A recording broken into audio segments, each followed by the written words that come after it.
3 disturbing, true new home horror stories, 3 houses, 3 families, 3 nightmares that began the moment the front door closed behind them. There is something uniquely terrifying about a new home, the promise of a fresh start, the excitement of empty rooms waiting to be filled with life. But what happens when the house isn't really empty? What happens when something or someone was already there, waiting? These are the stories no realtor will ever tell you, and every single one of them is true. Story 1. Columbus, Ohio. Late fall 2019. Marcus and Dana Torres are a young couple, late 20s, recently married. They've been renting a cramped apartment in German Village for 3 years, saving every dollar. When a foreclosure listing appears on a real estate app, a sprawling 4-bedroom Victorian in the Franklinton neighborhood, they can't believe the price. It's half what comparable homes are selling for. The house is old, built in 1923. The ceilings are high, the hallways are long. Some of the rooms don't even have furniture yet, because the house is simply too large for 2 people and a German shepherd named Baxter. But Marcus has a flaw that will cost him. He rationalizes everything. Strange noise, old pipes, cold draft, bad insulation. He refuses to trust his instincts. Dana is more cautious, more attuned, but Marcus dismisses her every time. They move in on a Saturday. By Wednesday, something is wrong. It starts small, so small it barely registers. Dana finds a milk carton sitting on the kitchen counter Tuesday morning. She assumes Marcus left it out before work. He says he didn't. Wednesday night, the upstairs toilet is unflushed. Neither of them used it. Thursday, Baxter begins barking at a specific spot in the hallway wall. Not the front door, not the window, the wall. He stands rigid, hackles raised, growling low at the faded floral wallpaper. Every single night. Same spot, same time. Around 2 in the morning, Dana tells Marcus something feels off. She says she can feel eyes on her when she showers. Marcus laughs. He calls it new house jitters. He tells her the house is old. Old houses make sounds. Old houses settle. But Dana starts sleeping with the bedroom door locked. And Baxter never stops barking at that wall. Over the next 2 weeks, the incidents multiply. A kitchen chair is pulled out from the table when they wake up. A window in the guest room is found open, a room they never enter. Dana finds a damp towel draped over the shower rod. It isn't hers. It isn't Marcus's. It smells like someone else. Marcus starts doubting himself. He wonders if he's sleepwalking. He downloads a sleep tracking app. The app shows him motionless all night, yet every morning, something new has moved. Dana stops sleeping through the night entirely. She lies awake, staring at the ceiling, listening to the house breathe around her. She hears the floors creak in patterns that sound almost like footsteps. Slow, deliberate, moving from room to room above them. She tells Marcus she wants to leave. He says they just bought the house. They can't afford to leave. One night, Dana wakes at 3 a.m. She is certain, absolutely certain, she hears someone chewing. Not Baxter. Baxter is asleep at the foot of the bed. The sound is coming from inside the wall, behind the headboard. She shakes Marcus awake. By the time he listens, it's stopped. He tells her it's mice. It isn't mice. Then one Thursday evening, Marcus is away at a work conference in Cincinnati. Dana is alone in the house for the first time. She's sitting in the living room with Baxter when she hears it, coughing, clear, unmistakable human coughing, coming from the air vent in the hallway ceiling. Her blood turns to ice. She doesn't move for a full minute. Then she grabs her phone and calls 911. While waiting for the police, something compels her toward the master bedroom closet. In the back corner, behind hanging coats, she notices a small panel. It's been painted over to match the wall. The seams are barely visible. She pushes it. It swings inward. Behind the panel is a narrow crawl space running between the walls. It stretches the length of the upstairs hallway. Inside, the police find a sleeping bag, a pillow, crumpled fast food wrappers, empty water bottles, a small battery-powered fan, and a peephole drilled directly through the wall. aimed straight at the master bed. Someone had been living inside the walls of their home for at least 3 weeks, watching them undress, watching them sleep, eating their food in the middle of the night, using their bathroom, moving through the house like a ghost whenever they left for work. The police later identify the man from fingerprints. He is a drifter with a history of phrogging, the practice of secretly living inside someone else's home. He'd entered through an unlocked basement window before the Tauruses even moved in. He was never found. Dana and Marcus break their mortgage within the month. They never returned to the house to collect their belongings. And Baxter? He'd known the entire time. Story 2. Glendale, Arizona. Summer 2021. A man named Ryan Cordell moves into a single-story ranch-style rental on a quiet suburban cul-de-sac northwest of Phoenix. He's 31, recently divorced. Starting over, he works as a network technician and keeps to himself. The landlord, a friendly property manager named Phil, mentions offhand that the previous tenant was evicted for unpaid rent. Otherwise, quiet guy, Phil says.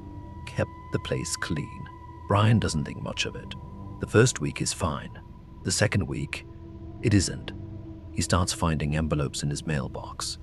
No stamp, no return address, just hand-delivered.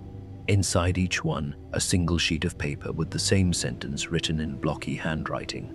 This is my house. Ryan assumes it's a prank. Maybe a neighborhood kid. He throws them away. Then the car appears. A dark sedan, parked across the street every night after midnight. Engine idling, headlights off. Ryan watches it from behind his blinds. It sits for an hour, sometimes 2, then pulls away slowly. He reports it to the non-emergency police line. They do a drive-by. The car isn't there when they arrive. It returns the next night. One afternoon, Ryan comes home from work and finds the back door unlocked. He's certain he locked it.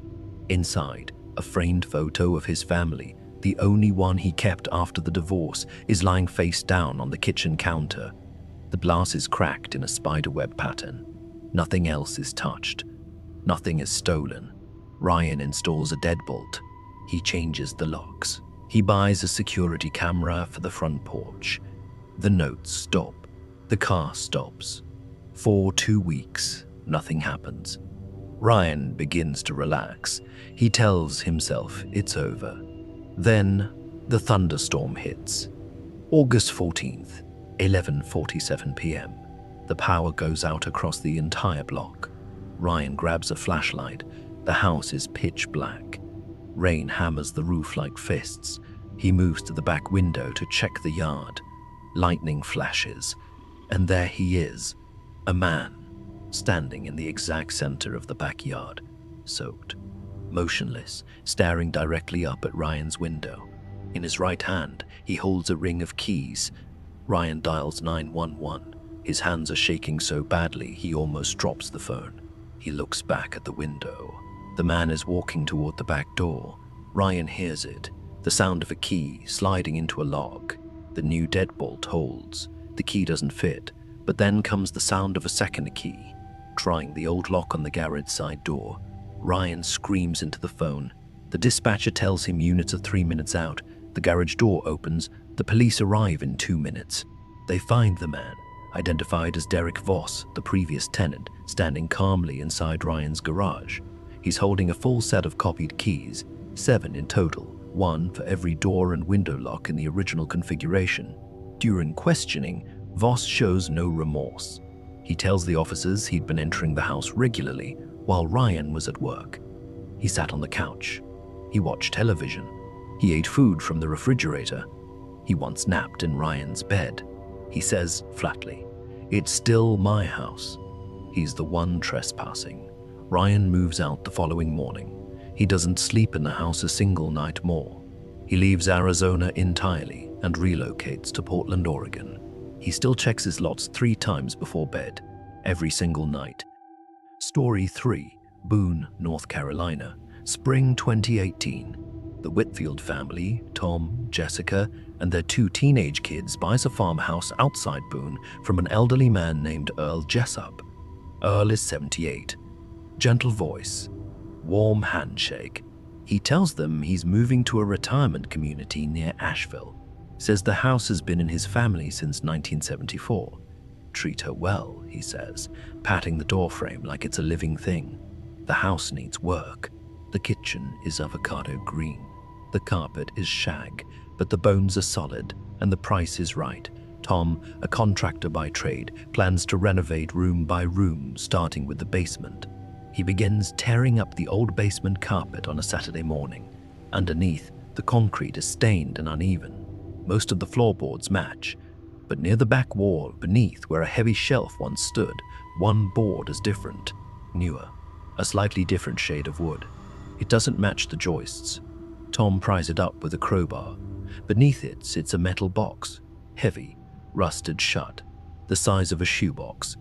Tom assumes it's old coins, maybe documents, maybe emergency cash from a paranoid generation. He calls Jessica down. They pry the lid open together. Inside the box are 3 driver's licenses. Each belongs to a different woman. Different states, one from Virginia, one from Tennessee, one from West Virginia. The photos show women in their 20s and 30s. The licenses are dated between 1979 and 1991. Beneath the licenses are 3 small plastic bags. Each contains a lock of hair, blonde, brown, red, and at the bottom, Polaroid photographs.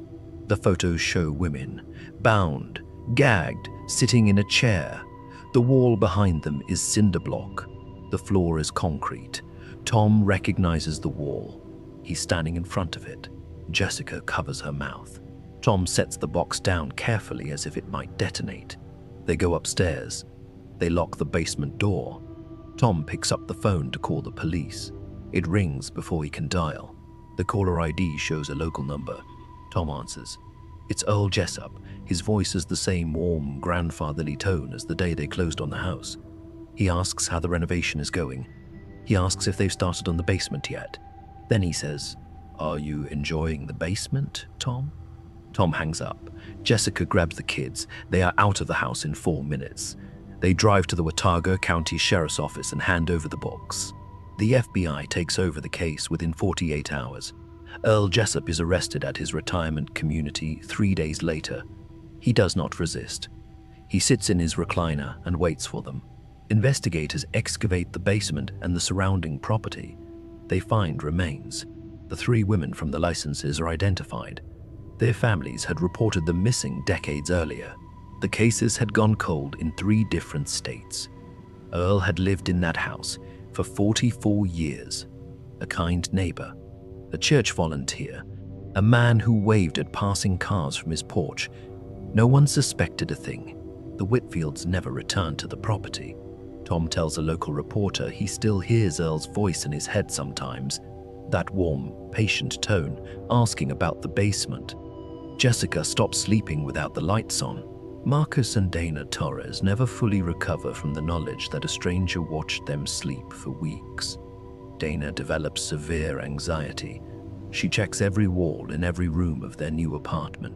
Ryan Cordell still drives past his house in Glendale on Google Street View sometimes. He doesn't know why. He just needs to see that no one is standing in the yard. 3 homes, 3 families, 3 nightmares that didn't begin with a monster under the bed. They began with a signature on a lease, a set of keys, a welcome mat. The most disturbing thing about these stories isn't what was found. It's how long it went unnoticed. Weeks, months, decades. The horror was always there, hiding behind normalcy, breathing in the walls, sitting in the dark, buried under the floor. Home is supposed to be the one place the world can't reach you. But sometimes the danger doesn't break in. Sometimes it was there before you arrived. If these stories unsettled you, consider subscribing. And maybe don't watch this one alone. Tonight, before you fall asleep, ask yourself one question. When was the last time you checked behind the walls?